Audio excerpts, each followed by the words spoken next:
Hormuz প্রণালী যদি শুরু হয় বিশ্বযুদ্ধ, আরব সাগরের উত্তাল ঢেউ, রাতের অন্ধকারে ধীরে ধীরে এগিয়ে যাচ্ছে যুদ্ধজাহাজ, রাডারের স্ক্রিনে ভেসে উঠছে একের পর এক সংকেত, আকাশে টহল দিচ্ছে যুদ্ধবিমান, আর সমুদ্রের বুক চিরে এগিয়ে চলেছে বিশাল নৌবহর। বিশ্বের সবচেয়ে গুরুত্বপূর্ণ সামুদ্রিক পথগুলোর একটি হরমুজ প্রণালী। এই সরু জলপথ দিয়ে প্রতিদিন বিশ্বের বিপুল পরিমাণ তেল পরিবহন হয়। পারস্য উপসাগর ও ওমান উপসাগরের মাঝখানে অবস্থিত এই প্রণালী বিশ্বের জ্বালানি সরবরাহের জন্য অত্যন্ত গুরুত্বপূর্ণ। বিশ্ব অর্থনীতির বড় একটি অংশ নির্ভর করে এই একটি সরু জলপথের ওপর।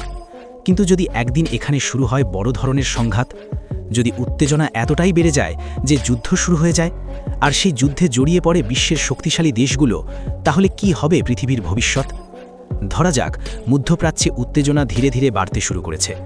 কোনো একটি ঘটনাকে কেন্দ্র করে ইরান হরমুজ প্রণালীতে তাদের সামরিক উপস্থিতি বাড়িয়ে দেয়। সমুদ্রপথে নজরদারি বাড়ে, মোতায়েন করা হয় যুদ্ধজাহাজ, ড্রোন এবং ক্ষেপণাস্ত্র ব্যবস্থা। অন্যদিকে যুক্তরাষ্ট্র এই অঞ্চলে তাদের নৌবহর পাঠায়, যাতে আন্তর্জাতিক জাহাজ চলাচল নিরাপদ থাকে। পরিস্থিতি দিন দিন আরও উত্তপ্ত হয়ে ওঠে।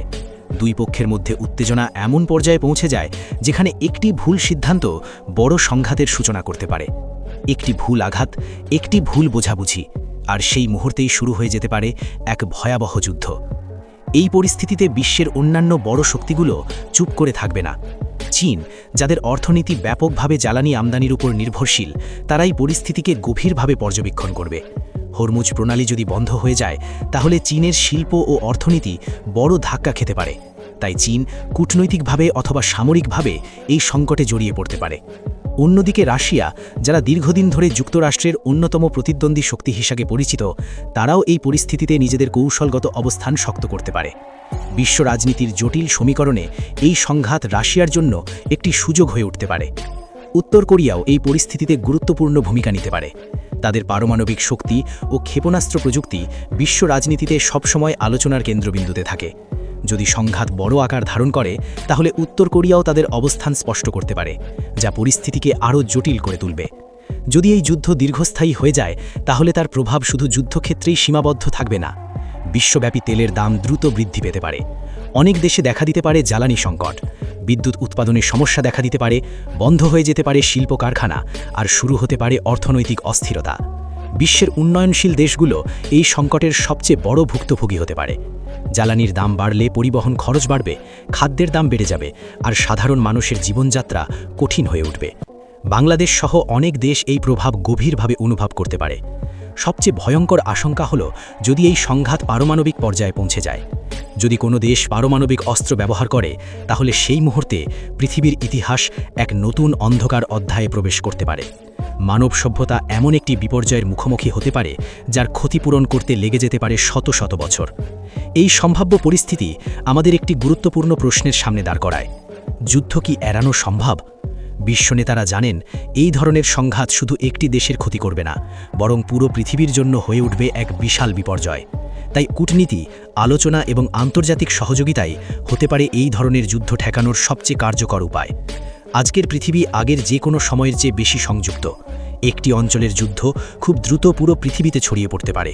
তাই শান্তি বজায় রাখা এখন শুধু একটি দেশের নয়, বরং পুরো মানব জাতির দায়িত্ব। হরমুজ প্রণালী একটি ছোট্ট জলপথ, কিন্তু এর উপর নির্ভর করে পুরো পৃথিবীর অর্থনীতি ও স্থিতিশীলতা। যদি এখানে যুদ্ধ শুরু হয়, তাহলে তা শুধু একটি আঞ্চলিক সংঘাত থাকবে না, বরং হয়ে উঠতে পারে বিশ্বব্যাপী এক ভয়াবহ সংকট। সমুদ্রের ঢেউ আবারও শান্ত হয়ে যায়, সূর্য ধীরে ধীরে অস্ত যায় দিগন্তের ওপারে।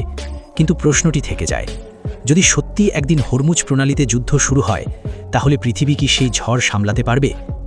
সমুদ্রের গভীরে তখন টান টান উত্তেজনা।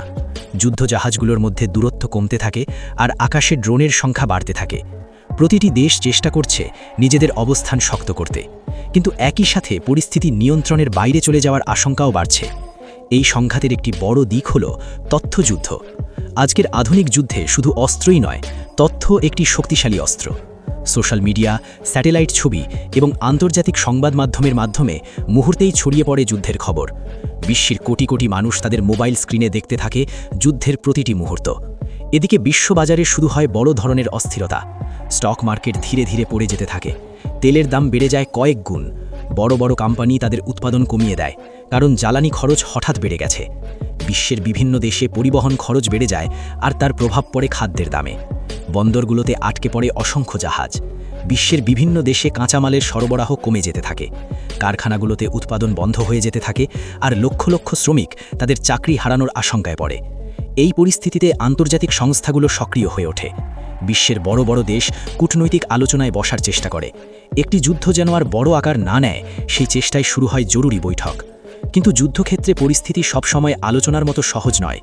যুদ্ধ শুরু হলে প্রতিটি সিদ্ধান্ত নিতে হয় খুব দ্রুত, আর সেই সিদ্ধান্তের প্রভাব পড়ে হাজার হাজার মানুষের জীবনে। সমুদ্রের ওপর দিয়ে উড়ে যায় যুদ্ধবিমান, আর নিচে অবস্থান নেয় সাবমেরিন। একটি ভুল সংকেত বা ভুল বোঝাবুঝি পুরো পরিস্থিতিকে আরও ভয়াবহ করে তুলতে পারে। এই সংঘাতের আরেকটি বড় দিক হল সাইবার যুদ্ধ। আজকের পৃথিবীতে একটি দেশের বিদ্যুৎ ব্যবস্থা, যোগাযোগ ব্যবস্থা বা ব্যাংকিং সিস্টেম হ্যাক করে অচল করে দেওয়া সম্ভব। যদি এই ধরনের সাইবার আক্রমণ শুরু হয়, তাহলে যুদ্ধের প্রভাব আরও দ্রুত ছড়িয়ে পড়তে পারে। একটি শহরের বিদ্যুৎ চলে গেলে হাসপাতাল, বিমানবন্দর এবং জরুরি পরিষেবাগুলো বন্ধ হয়ে যেতে পারে। যুদ্ধের প্রভাব শুধু টেকনোলজি বা অর্থনীতিতে সীমাবদ্ধ থাকে না, এটি সরাসরি মানুষের জীবনে আঘাত হানে। হাজার হাজার মানুষ তাদের বাড়িঘর ছেড়ে পালাতে বাধ্য হয়। অনেক পরিবার বিচ্ছিন্ন হয়ে পড়ে। শিশুরা হারিয়ে ফেলে তাদের স্কুল, তাদের স্বপ্ন এবং তাদের নিরাপত্তা। বিশ্বের বিভিন্ন দেশে শুরু হয় মানবিক সংকট। খাদ্য, পানীয় এবং চিকিৎসার অভাব দেখা দিতে পারে। শরণার্থী শিবিরগুলো ভরে যেতে থাকে নতুন নতুন মানুষের ভিড়ে। আন্তর্জাতিক সাহায্য সংস্থাগুলো চেষ্টা করে এই মানুষদের সাহায্য করতে, কিন্তু পরিস্থিতি এত বড় হয়ে যায় যে তা সামাল দেওয়া কঠিন হয়ে যায়। এদিকে যুদ্ধের দীর্ঘস্থায়ী প্রভাব পড়তে শুরু করে পরিবেশের ওপরও। যদি তেলবাহী জাহাজ ক্ষতিগ্রস্ত হয়, তাহলে সমুদ্রে ছড়িয়ে পড়তে পারে বিপুল পরিমাণ তেল। এতে সমুদ্রের জীববৈচিত্র্য মারাত্মকভাবে ক্ষতিগ্রস্ত হতে পারে। মাছ, সামুদ্রিক প্রাণী এবং উপকূলীয় পরিবেশের ওপর এর প্রভাব দীর্ঘদিন ধরে থাকতে পারে। এই পুরো পরিস্থিতির মাঝে সবচেয়ে বড় প্রশ্নটি থেকে যায়, এই যুদ্ধ কোথায় গিয়ে থামবে? ইতিহাস আমাদের দেখিয়েছে, বড় বড় যুদ্ধ অনেক সময় ছোট একটি ঘটনাকে কেন্দ্র করে শুরু হয়েছে, কিন্তু একবার শুরু হলে সেই যুদ্ধ থামানো খুব কঠিন হয়ে পড়ে। প্রথম বিশ্বযুদ্ধ আর দ্বিতীয় বিশ্বযুদ্ধের ইতিহাস সেই কথাই মনে করিয়ে দেয়। এই সম্ভাব্য সংঘাত যদি আরও বড় আকার ধারণ করে, তাহলে তা হয়ে উঠতে পারে একটি বৈশ্বিক সংকট। বিশ্বের বিভিন্ন অঞ্চলে শুরু হতে পারে নতুন নতুন উত্তেজনা। বিভিন্ন দেশের মধ্যে তৈরি হতে পারে নতুন জোট, আর পুরনো সম্পর্ক ভেঙে যেতে পারে। তবে এই অন্ধকার সম্ভাবনার মাঝেও একটি আশার আলো রয়েছে। বিশ্বের অধিকাংশ দেশ জানে, একটি বড় যুদ্ধ মানে শুধু ক্ষতি, ধ্বংস এবং অনিশ্চয়তা। তাই তারা সবসময় চেষ্টা করে আলোচনার মাধ্যমে সমস্যার সমাধান খুঁজে বের করতে। মানব ইতিহাসে বহুবার দেখা গেছে, সংঘাতের মাঝেও পারা শান্তির পথ খুঁজে পাওয়া গেছে। কূটনীতি, ধৈর্য এবং পারস্পরিক সহযোগিতায় অনেক বড় সংকট সমাধান হয়েছে। সমুদ্রের ঢেউ আবারও ধীরে ধীরে শান্ত হয়ে যায়। যুদ্ধজাহাজগুলো সতর্ক অবস্থানে থাকে, কিন্তু দূর আকাশে সূর্যের আলো ধীরে ধীরে ছড়িয়ে পড়ে। একটি নতুন দিনের সূচনা হয়, আর সেই দিনের সাথে জন্ম নেয় নতুন একটি আশা, যে হয়তো যুদ্ধ নয়, শান্তি শেষ পর্যন্ত জয়ী হবে। কিন্তু ভবিষ্যৎ সবসময়ই অনিশ্চিত। হরমুজ প্রণালী আজও বিশ্বের সবচেয়ে গুরুত্বপূর্ণ কৌশলগত স্থানের একটি। এখানে যে কোনো ছোট উত্তেজনাও বড় সংঘাতে রূপ নিতে পারে। আর সেই কারণেই এই অঞ্চলকে ঘিরে বিশ্ব রাজনীতির প্রতিটি পদক্ষেপ নজর রাখছে পুরো পৃথিবী। কারণ সবাই জানে, এই ছোট্ট একটি জলপথে